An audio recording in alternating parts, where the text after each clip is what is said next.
Data centre से semiconductor तक, भारत के अगले ग्रोथ फेज को आगे बढ़ाने वाले 12 स्टॉक्स। भारत स्ट्रक्चरल ग्रोथ के एक नए दौर में प्रवेश कर रहा है। इसे इंफ्रास्ट्रक्चर पर बढ़ते खर्च, डिजिटलाइजेशन, मैन्युफैक्चरिंग के लोकलाइजेशन, एनर्जी ट्रांजिशन और टेक्नोलॉजी को तेजी से अपनाने जैसे कारकों से बढ़ावा मिल रहा है। कई sector in long term trends से फायदा उठाने की स्थिति में हैं, जिससे अहम इंफ्रास्ट्रक्चर और उभरती टेक्नोलॉजी में क्षमता रखने वाली कंपनियों के लिए अवसर पैदा हो रहे हैं। यहाँ 6 ऐसे सेक्टर और कंपनियां दी गई हैं जिन पर निवेशक नजर रख सकते हैं। Power transmission. भारत बिजली की बढ़ती मांग को पूरा करने और रिन्यूएबल एनर्जी को शामिल करने के लिए अपने पावर ट्रांसमिशन इंफ्रास्ट्रक्चर का विस्तार कर रहा है। उम्मीद है कि यह नेटवर्क जून 2026 में 5.09 लाख सीकेएम से बढ़कर 2032 तक 6.48 लाख सीकेएम हो जाएगा और ट्रांसफॉर्मेशन क्षमता 2345 गीगावाट तक पहुंच जाएगी। जीई वनोवा और Hitachi energy India transformer, grid equipment और ट्रांसमिशन टेक्नोलॉजी में अपनी विशेषज्ञता के कारण इस मौके का फायदा उठाने की अच्छी स्थिति में है। हिताची एनर्जी वडोदरा में एक नई ट्रांसफॉर्मर फैक्ट्री में लगभग 2000 करोड़ रुपए का निवेश कर रही है, जबकि जीई वनोवा ने ग्रिड इंटीग्रेशन, ट्रांसफॉर्मर और जीआईएस स्विच गियर प्रोजेक्ट्स में Q1 FY27 के दौरान शानदार काम किया है।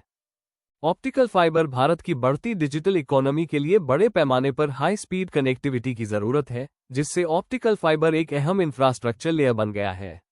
भारतनेट अभी 6.4 लाख से ज्यादा गांवों तक फैला हुआ है, जिससे ग्रामीण ब्रॉडबैंड और गांव स्तर पर कनेक्टिविटी बढ़ाने में मदद मिल रही है। स्टरलाइट टेक्नोलॉजीज और HFCL को ऑप्टिकल फाइबर, केबल और टेलीकॉम नेटवर्क इंफ्रास्ट्रक्चर के क्षेत्र में अपनी मौजूदगी से फायदा होने की उम्मीद है। उन्हें 5G, fibre to the home, data centre, cloud service और एंटरप्राइज कनेक्टिविटी की बढ़ती मांग का सहारा मिल रहा है।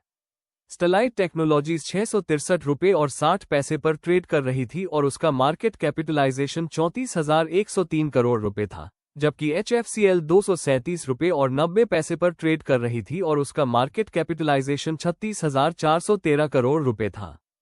Data centre cooling. भारत में क्लाउड, AI और डेटा सेंटर इकोसिस्टम के बढ़ने से एडवांस थर्मल मैनेजमेंट सॉल्यूशन की मांग बढ़ रही है। अनुमान है कि डेटा सेंटर कूलिंग मार्केट 2025-30 के दौरान 22.9% CAGR की दर से बढ़ेगा। रैक डेंसिटी बढ़ने और लिक्विड बेस्ड कूलिंग की ओर झुकाव से एरोफ्लेक्स इंडस्ट्रीज और KRN हीट एक्सचेंजर जैसी कंपोनेंट बनाने वाली कंपनियों को फायदा हो सकता है। एरोफ्लेक्स 512 रुपये पर ट्रेड कर रही थी और इसका मार्केट कैपिटलाइजेशन 6,775 करोड़ रुपए था, जबकि KRN हीट एक्सचेंजर 1,511 रुपये पर ट्रेड कर रही थी और इसका मार्केट कैपिटलाइजेशन 9,890 करोड़ रुपए था। एरोस्पेस और डिफेंस। भारत का डिफेंस सेक्टर अब देश में ही सामान बनाने की ओर बढ़ रहा है।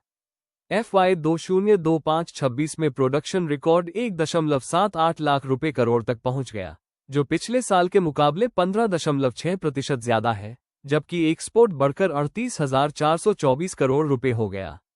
घरेलू defence electronics, sensor, precision system और ड्रोन की बढ़ती मांग से अपोलो माइक्रो सिस्टम्स और आइडिया फॉर्ज टेक्नोलॉजी को फायदा हो सकता है।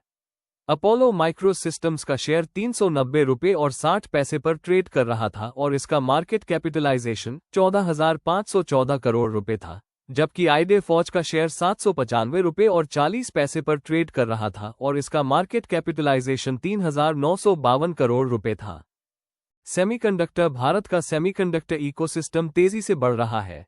ISM 1.0 के तहत 3 चिप प्लांट पहले से ही चालू है और 2026 के आखिर तक 5 से 6 और प्लांट शुरू होने की उम्मीद है।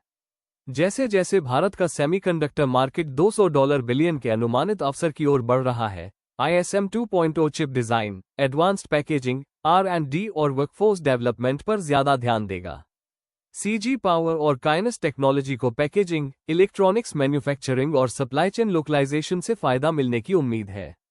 CG पावर का शेयर 879 रुपये और 30 पैसे पर ट्रेड कर रहा था और इसका मार्केट कैपिटलाइजेशन 1,38,529 रुपये करोड़ था, जबकि काइनस टेक्नोलॉजी का शेयर 4,002 रुपये और 10 पैसे पर ट्रेड कर रहा था और इसका मार्केट कैपिटलाइजेशन 26,827 करोड़ रुपये था।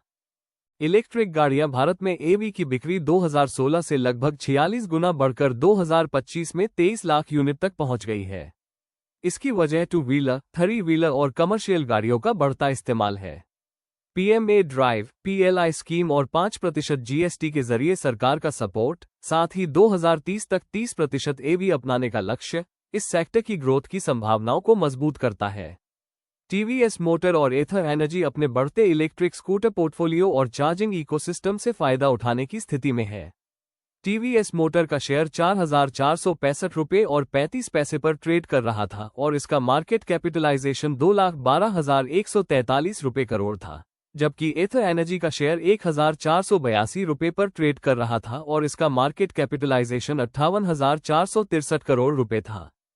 निष्कर्ष: power transmission, optical fibre, data centre कूलन, aerospace और डिफेंस, सेमीकंडक्टर और इलेक्ट्रिक वाहन कुछ ऐसे क्षेत्र हैं जो भारत के आने वाले विकास के दौर में अहम भूमिका निभाएंगे।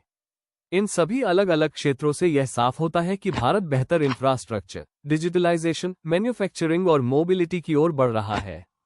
इन उद्योगों में विकास की अच्छी संभावनाओं के बावजूद निवेशकों को कंपनियों के वैल्यूएशन, काम करने के तरीके, ऑर्डर बुक, मुनाफे, लेवरेज और कॉम्पिटिटिवनेस पर ध्यान देना चाहिए।